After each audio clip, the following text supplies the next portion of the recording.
À 30 ans, j'arrête la coke, le binge drinking, la MDMA. C'est fini. Je quitte Londres, je quitte le milieu festif, je tourne la page. Un peu plus tard, j'arrête même le cannabis et la clope.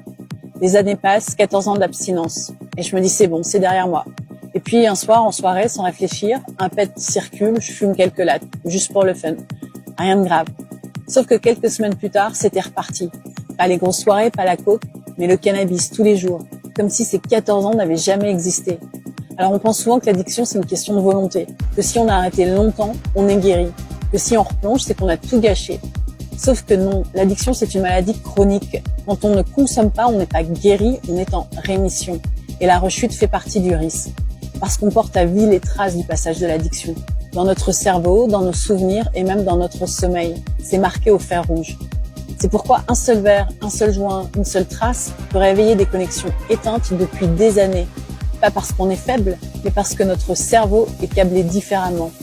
La rechute, c'est pas un échec, c'est un rappel de la nature de cette maladie. Et comme toutes les maladies chroniques, on apprend à la gérer, à reconnaître les signes avant-coureurs, à comprendre ce qui nous met en danger. On ne guérit pas d'une addiction, on apprend à vivre avec. Alors c'est pas la rechute qui compte, c'est ce qu'on fait après. J'ai fait une petite vidéo sur ma chaîne sur la rechute. Va la voir, abonne-toi pour mieux comprendre ce qui se joue derrière l'addiction.